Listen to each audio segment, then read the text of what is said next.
It's the Metro on 1019 WDET FM. I'm Tia Graham. Immigration enforcement over the last year has become a lot more visible. In November and December, 4 Detroit students and their families were detained by ICE. The incident sparked outrage among community members who have responded by voicing their concerns. Teachers, students, and parents requested the Detroit Public Schools Community District institute stronger protections for immigrant students. And over the weekend, protesters urged the city council to make Detroit a sanctuary city. A project spearheaded by 2 Detroiters aims to give people whose loved ones were detained or separated by immigration enforcement a place to heal. The Altars for Collective Grief Project is an effort by Teresa Beckley Amaya and Juliana San Roman that aims to make the grief visible by creating altars around Southwest Detroit. They join me now to discuss it. Teresa, Juliana, welcome to the Metro. Thank you. Of course. So, Teresa, starting with you, you were motivated to start this project after hearing that students in Detroit were detained by ICE. What were your initial thoughts when you heard the news? Yeah, so I had the opportunity to go to the DPSCD board meeting and just hear from community members, teachers, students, about just how much this is impacting our community. And of course, it has been, right, for years, but it's definitely been ramping up. So getting to hear that firsthand and thinking about, all of the work that's already being done and then what can my role be in this? And as a hospice social worker, I deal a lot with grief. So it felt like a very obvious connection that what we're feeling as a community, right, is grief over these deportations and policies. And once again, you talked a little bit about those meetings, but you attended a school board meeting in December where residents were calling a school board to act. What did you witness at these meetings, and how did it impact you, especially with the work that you do? Yeah, I mean, just hearing those stories, and then, Dr. Vitti had started the open, community comment section by saying that he would put together a letter, and then at the end of it didn't answer any of the questions that the community had about, well, what's going to be in the letter? Will it be public? Can we do a teacher's forum? Can we do trainings about what to do if ICE shows up, right? Because we know that they're not allowed within the school districts, right? So making sure that that's clear to teachers and administrators, and there was just no additional information provided at the end. And you could hear just like the frustration and the outrage with people in the room, online. So it really just, it made it feel like we need to show this grief. It needs to be visible, right? Our administrators are not responding fully. And so I want to make sure that our community members see each other. And Teresa, these students and their families were detained either during a traffic stop or at their homes, The school board does not have jurisdiction in either of those places. What kind of protections do you want to see the school implement? And have you heard about any updates since that meeting? Yeah, I myself have not heard of any updates, but I know 482 Forward, as well as Asamblea Popular are all doing, amazing work in this, as well as COC. And there have been, questions about doing transportation, to and from school, specifically, targeted more with these communities that are being targeted by ICE and deportation. So making sure that we protect folks on the way to school and on the way back from school, right? So implementing more creative strategies than just focusing on the school ground itself. And being someone who's been living in Southwest for a little while now, how long have you been living in Southwest? About 6 years now. So about 6 years. So you've been able to really ingrain yourself within the community, learn the community, maybe like just the hot spots, places to go, places, you just understand the community now. So being immersed within Southwest Detroit, can you talk a little bit about how this is impacting you from the ground level? You're on the ground. Yeah. I mean, you see it everywhere, right? Yeah. I mean, I hear folks talking all the time about the fear they have just leaving their homes, going to work, going to school. And Southwest is such a vibrant community, and Detroit as large, right? Because we know it's not just impacting Latino immigrants, it's impacting all immigrants, all Black and brown folks. So I just really want to show how vibrant our community is, right? Southwest is already doing that. And that's part of grief. It's not just sadness, right? It's also about the joy that we have in being with each other and having that love and that foundation. That's right. We talk about love and grief being two different sides of the same coin. So I really wanted to show all of those facets. And Teresa, Altars for Collective Grief. So this is why we're here. We're talking about this project. What is the project and how does it work? Yeah, so right now Juliana and I are working together. It's going to be 2 different iterations, at least for right now. By the end of the month, we're hoping to have altars up, which will be posters as well as candles at different businesses and park locations in Southwest, and then larger community, just to give a place for people to be able to engage with their grief around this, topic. And then we're also collecting photos from folks who have been directly impacted, so we can then implement that in more individualized altars specifically for people, families that have been more personally affected by the deportations. And just, sitting here right now and thinking about the two of you both, Juliana and Teresa. I mean, Teresa, you're a social worker. Yes. And then Juliana, you're an artist. So I'm thinking about these two incredible people coming together and meeting and how this connection happened. Yeah. So, Juliana, first things first, how did you come to connect with Teresa in order to get this going? I'm really glad that social network brings in us so much easier ways to connect. It was a DM, and from the DM, a really immediate phone call of us wanting to work together. It happened in the DMs. It did. Yeah. It went down in the DM. Yeah. I love to hear those type of connections happening, especially within the artistic community in Detroit, because that's how we all connect with one another. Yeah. Just a quick little message, and then this is what it's turned out to be, which is an amazing tribute to the community and everyone who's dealing with this right now. Altars for Collective Grief. Now, Juliana, when you think about Altars for Collective Grief, what's your reasoning for wanting to put this project together? Yeah, so I am doing my MFA at U of M, and altars is something that I've been studying in my own practice, but it's honestly all because of my parents' deportation, and it was 20 years ago now, and I was 7, and it's something that I still feel like deportation is something that still needs to be talked about on a bigger scale. Like, my work, all the artwork I've ever done comes because of my parents' deportation. And, you're listening to the Metro right now, 1019 WDET, Detroit Public Radio. I'm Tia Graham. My guests are Teresa Beckley Amaya and Juliana San Roman. They are the architects of the Altars for Collective Grief project. Now, Juliana, you're talking about just, deportation being very present within your artwork and you studying it through your artwork. Talk about some of the ways that you were and are continuing to study deportation and finding ways to talk about it through your artwork. Yeah. It's something where I'm really glad that art has let me really reconnect. And in some way I feel like it allows me to kind of transcend time and space now. Like, in the same moment that I'm making my work, I'm still with my mother, I'm still with my father. And through that exploration of just giving myself the time to grieve and process that through art, it really made me really thankful to still be able to figure out what that looks like. Like, how do you keep a family archive? How do you keep these stories that kind of go unnoticed to a bigger exposure, to be able to share how much deportations actually affect loved ones in long term? I think most of the time I hear about deportations, it's that immediate, and then there's nobody following up on you the rest of that. In the past 20 years, since my parents' deportation, I've seen my parents go through different stages of grief and loss, and I still don't know my siblings as much as I should, or I don't know my parents as much as I should.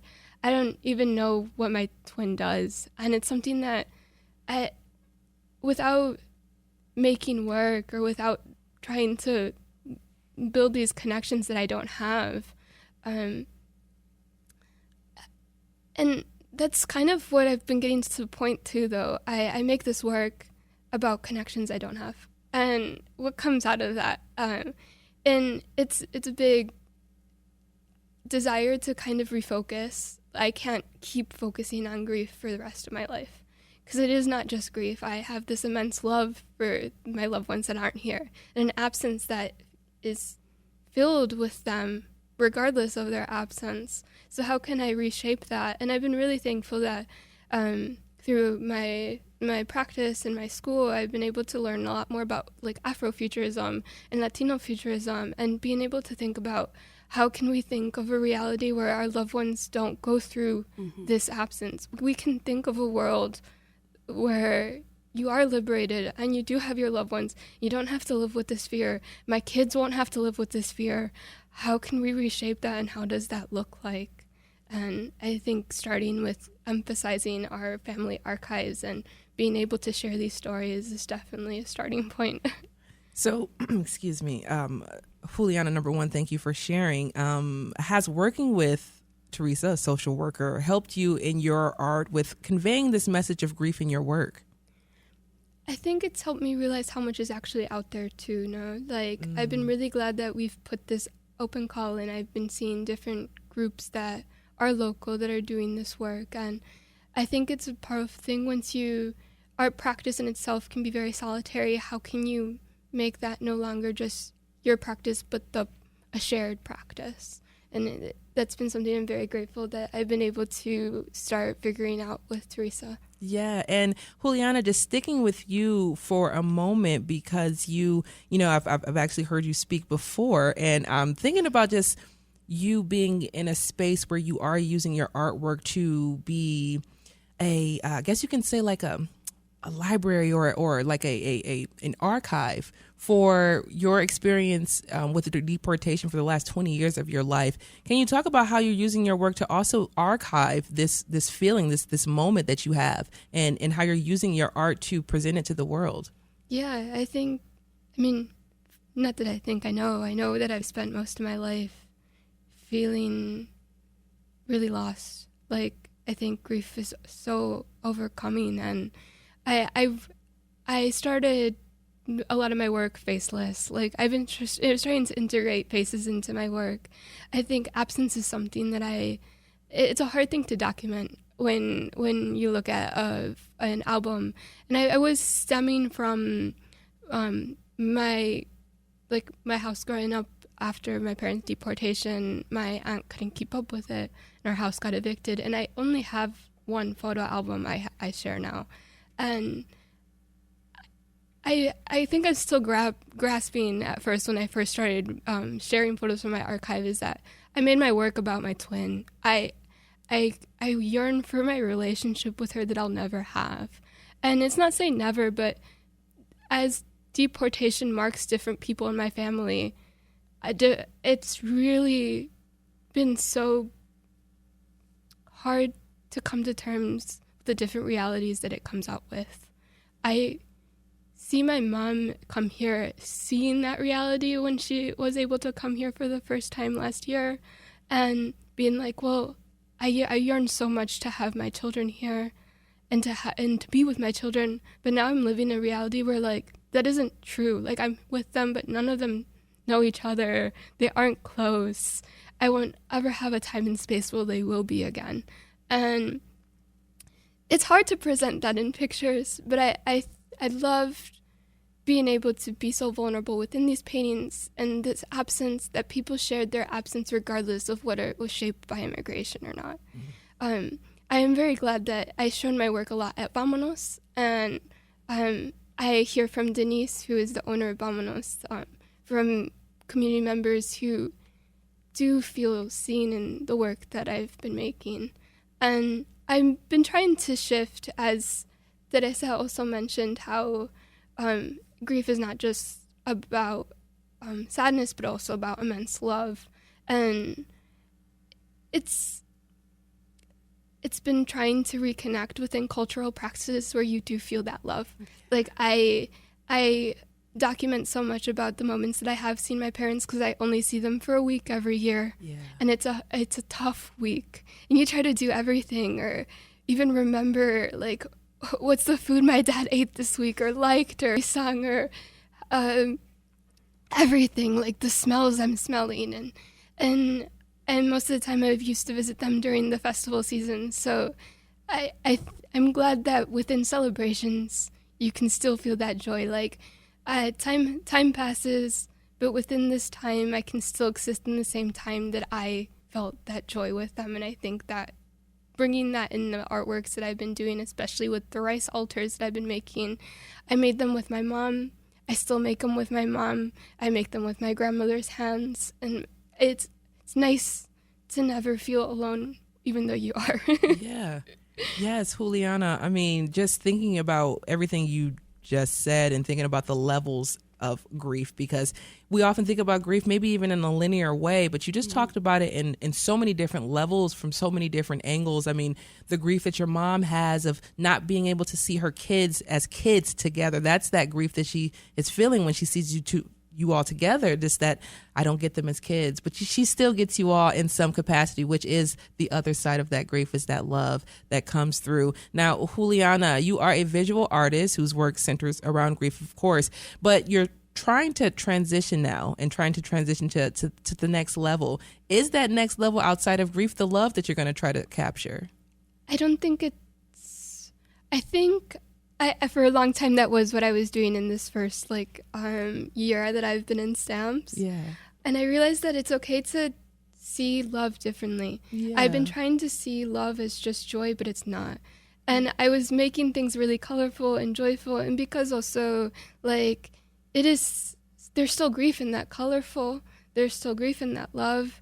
And even though I was trying to convince myself that I could solely be in that love, I couldn't convince myself that. I'm like, it's okay to make work and share work that is not at the time or place that you are in your life. And I've been having such a hard time with that, especially when I tried to make work now that's about envisioning my life with my twin, or envisioning, I think about it a lot more like a resurrection now. Like, there's a poem by Jaime Sabines where he talks about his sadness in a way that he wishes that he could sleep until he's resurrected when his loved ones and his children are happy. And I wish that so much for the majority of my life, to be able to wake up when my siblings are happy and grown and they aren't impacted by that loss of my family. But it's okay to know that that isn't how it works out. And how is this reality then still accepting that things don't change in that way? Like, I think I do want to make work about love, but I don't think I have never not made work about love. Yeah. Yes. We are going to take a quick break. When we return, we will continue this conversation with Teresa Beckley Amaya and Juliana, who started the Altars for Collective Grief Project, and discuss why people who have been impacted by immigration policies should focus on grief, but also on love. Stay right there. We'll be right back. This is The Metro.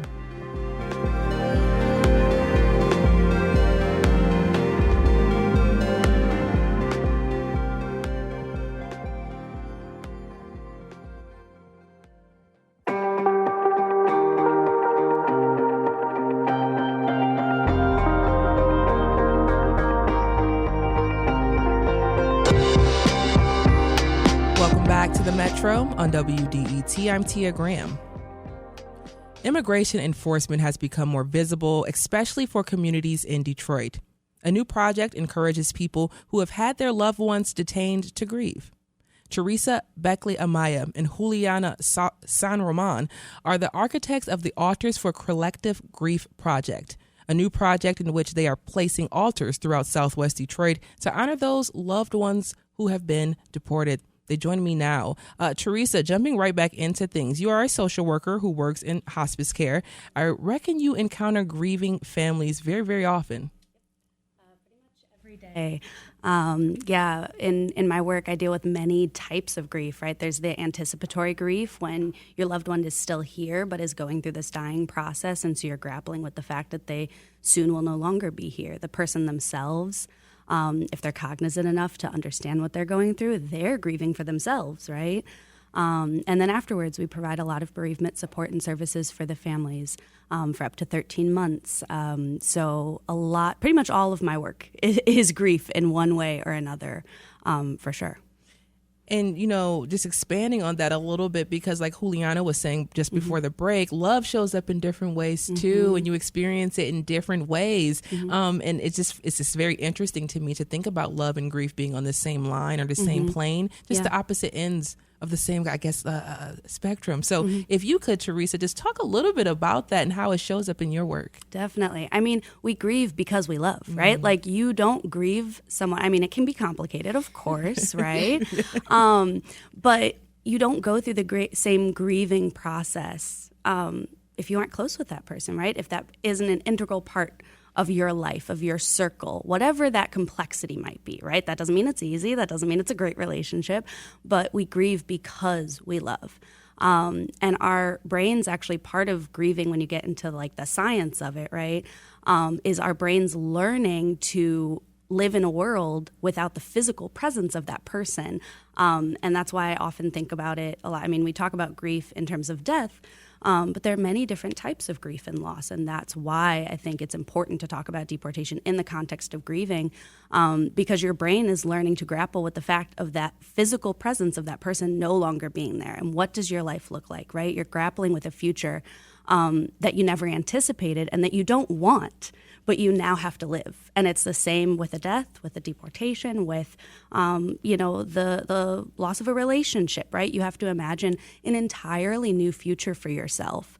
And so that's why, like Juliana was saying, it's not a linear process. And folks often show up in the first month, 2 months, right, when the death first occurs, or if we're talking about immigration, when the deportation happens, right? We have that big moment. But then people have to live their lives after that. And that's when it gets so much more complicated, because you're navigating that with less support than you had that first week, that first month, right? That first moment. And Teresa, I mean, just building off of that, how do you take that same, concept, that same energy to the community, especially when we're talking about grief and deportation? Why is it so important for the community to grieve? Because we can't grieve in isolation, right? Like, I mean, you can. It doesn't go well. When you're isolated, there's nowhere for that to move. And we talk about not getting over grief, but getting through it. It's a process. You're going to live with that absence for the rest of your life, right? And so when we do it as a community, when there's ritual involved, we can move through it and we can process it in a way in which we're still confronting the reality of that grief, but we're allowing ourselves to be held by our community, and we're allowing ourselves to see the full spectrum of that grief, which includes sadness, but also includes the joy of the love that we have for those people, right? The joy in our community, the fear, the anger, the frustration, right? That's why we call it grief and not just sadness. It encompasses all of that. Yes. And Teresa, why do you think grieving is what people need right now? Let's talk about the love and the grief, and just once again, just talking about the importance of going through it. Yeah, I mean, because so often our grief is disenfranchised, especially when it's political, right? Especially when it's made political, because we're talking about families being separated, right? And it's become this political and this governmental process. But really, at the heart of it, we're talking about your loved one no longer being here in the same place as you, no longer supporting you in the same way, you no longer supporting them in the same way. And so as a community, to be able to see that for each other and recognize that and just have that moment of, hey, I see the pain that you're going through and the suffering that you're going through, not just today, but in a week, in a month, in years. That alone can make you feel so held. And that's what you need when you're grieving, because it does isolate you. It makes you feel like you're alone. It makes you feel like you're going crazy sometimes, right? 9 times out of 10, what I'm doing when I'm providing bereavement support to my clients, to my families, is saying, hey, you're not going crazy. Like, your brain is processing a reality that it has never encountered before. And never even thought about encountering. You didn't even think about some of these things. Oh my gosh. So, bringing Juliana back into the conversation, you both focus on grief in your work, of course. Teresa, you work with patients. But Juliana, tell me why you believe it is appropriate avenue, especially for this time, to use grief to bring community together. Yeah, I mean, I don't know. I don't think there's never not a good time to focus on grief. I mean, without grief, you can't focus on survival. And in not only survival, but how do we imagine a life after survival. Like, how do we imagine rest as the resistance rather than it being something that you just kind of happen to kind of feel? I mean, I don't think a lot of us even have ever rested. Not in this society. Ways to imagine rest and imagine it with joy. And like, I often ask myself, like, how does healing look like after displacement? Like, and it's something like, I wish I knew it in any other way than art. Like, I'd love to implement things that actually would help me. I'm thankful for the therapy that I've started, and my parents have gone to therapy about this as well. And like you said, like, it's it's a life process of just going through the ebbs and flows of the feelings that you're feeling, because there's no wrong feeling to feel in this way. So I hope that with this, us grieving out loud and together, we find ways that we can imagine the future where, like, an immigrant body is not solely marked by grief. How can we imagine a future that we belong, and a future that we are allowed to exist in? There is also a theme of silence that we're seeing right now. You were talking just a little bit too about rest. Is this project a way to break through the silence that grief can bring about? Yeah, I feel like, especially with involving community members that are able to see themselves actually reflected in it, I think there's so many people, and especially like in Southwest, like you said, that are afraid to get out of the boundaries of Southwest. How do you get help? How do you feel seen if every day you're afraid to just go on with the everyday things that you should be able to do without fear? How can you live without fear? And I think, and I don't know the answer because I lived most of my life in fear. And I still act out of fear in so many things that I do. And unlearning that, I'd love to see it. I'd love to be able to see us unlearn it together. Which is something I think, as a Black woman, I can also relate to that fear of just some days just walking outside and you just don't know what the reality is going to be, but you just face it head on. So, Teresa, bringing you into the conversation, similar question. Can you talk about how silence is showing up in your work? Yeah, I mean, just pretty much what Juliana said, right? We're siloed. Detroit already is siloed, right? Of course, with our neighborhoods. But even more so on this topic, we're siloed. I mean, even just the rhetoric, right? We talk about immigration as if Latinos are the only community that experience it, right? Whereas we know that's not the case. We know folks across Detroit, right, are Haitian immigrants, right? Anyone who's Black and brown is feeling this, right? Regardless of your status. And I think silence is how they win, right? Silence, and that's what stood out to me, right, at that board meeting, is the silence, right, where folks poured their heart out. And yes, they talked about the letter being sent at the beginning, but there was no response. And I really think that's where the Altars idea really came from, is that, like, if we can't count on other people to bring this light, on folks that should be responding, right, then we need to count on ourselves. And we need to show each other that we are not silent, right, that we are actively seeing your grief, seeing my grief, right, and that we're responding. And it's not just silence. And there's response on multiple levels, right? We know these altars aren't going to change things in policy land, right? But I know there are amazing groups that are already doing that work. And so this really is about making that grief visible and then having a ritual that's associated with it, that you can go up to this altar, you can interact with it, you can see the artwork, you can turn on, the little electric tea candles, you can add something of your own that has meaning to you. And that's really what it is, right? It's bringing folks into what they're already experiencing and feeling and just calling it out, just saying, I see you. I see you. Juliana, since this is an audio medium and you do visual work, would you describe a couple of your pieces and how you illustrate grief? Yeah, I think it's something that's always kind of tricky to narrate, like a visual. Most of my exploration has been on Mylar, and I paint paintings in a way that it's a printmaking process of doing a monotype. You paint it on glass, and then you get an image of it that you painted onto the Mylar. It then creates distortion. I imagine, we relate so much to memory being distorted, and these images that I already have kind of distorted because of an photo album not being taken care of properly, of you kind of putting your photos in kind of anywhere and it not getting the grace or the care that it should be taken care of with. And also I edit out, and I don't paint the individual of my family member that's in the landscape. But the landscape's also now too distorted to even tell which person is in or not part of the image.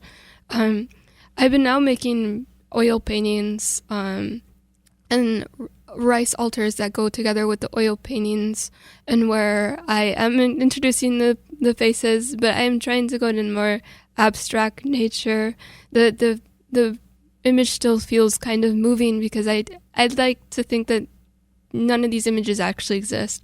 It's like a dream, and I tell myself that I'm in this moment with my loved one, or in this moment with my ancestor, or in this moment in a moment where I'd love to see in the future that doesn't even exist currently. But I take in these colors that are from an archive that I've been building of. My grandma is from a historic town, so her colors are picked by the government because of the historic nature of the town. Every house is a different color, and I've been taking a lot of pictures of different colors, even on Google Maps to kind of save, and then I'll color match it at Home Depot to integrate my color scheme to be something that also is devoted to my grandmother. And I think I've been still trying to figure out what materiality feels the best. I've been working lately with cyanotypes, which is a process that involves the sun in images, and working within tile work because where I'm from in Mexico is Jalisco, and it is very artisanal. This is the correct pronunciation of the word. But my mom and I, we always go to this guy where we bought tiles for our whole life, and I've been trying to introduce cyano printed types on tile to kind of just keep exploring materiality and history, and being able to still keep a family archive without actually using the family archive, but using it within materials rather than photographs. Yes. I love very much. You're archiving your family, and you're archiving your life with different materials like the tiles that are representative of the town in Mexico, which I find is so fascinating. I love learning about your process. Looking at your paintings for myself, it just feels, once again, like a dream when you're looking at them. They're almost moving on the canvas, and it's just like, oh my gosh, what's going on here? I have to know more about the backstory of this. But my last question, because we've already come down to the wire here, I want to go back to the project itself. So, Teresa, what's the ultimate goal of the project, and why should people contribute to the project as well? Yeah. I think the ultimate goal is for our collective grief to be seen, and a way for folks to actually work with it physically, to be able to actually, go up to the altar, to, be able to move with it, right? To light the candle, to add things. As I said before, we're trying to do more individual altars too come the springtime with the open call to photos, which is still open. So anyone interested in contributing photos, please feel free. It's not just for Southwest as well. It's, anyone impacted by this. So I think that really that's the goal, right? I want us to be able to see our grief together, and to really be able to move through it together. And like you said, imagine new futures. It's a act of creation together, right? Yeah. And the same question to you. We got about 30 seconds or so to go, but I do want to leave with you, Juliana, letting us know what your ultimate goal is for the project. Oh, I mean, I've been very thankful to be able to see it sort of grow so quickly. I hope that with it, I'm able to honor those who are participating in a way that truly reflects their love, their grief, and then be able to at least feel heard and seen in the space and give themselves the time to share what they need to share as well. I think it's something that I'm just really excited to see how this keeps going, and I'm very excited for the actual interactions or it taking the space that it needs to take and for them to see themselves in it. I've been thankful I had my mom be able to see the work that I made about her, and I made about 40 pieces that were dedicated to my mom, and that her reaction is what I want others to be able to see. She was able to see the paintings and be like, wow, all this work is actually about me. And I think constantly, especially after deportation, you lose your voice. You're not able to fight for yourself. And if you are, it's in a really long process of you finding an application and just kind of hoping. And with that becomes so much disillusions in your future. And just being able to feel seen within all that process, that's what I just hope that they're able to get out. And that it expands too, outside of Detroit too. I want, this to expand to wherever it makes sense, and for other communities and other folks to pick it up as well and make it their own. Yeah. Teresa, Beckley, Amaya, and Juliana San Roman are the architects of the Altars for Collective Grief project. They will place altars throughout Southwest Detroit to honor loved ones impacted by immigration enforcement. Juliana and Teresa, thank you so much for joining us today. Thank you.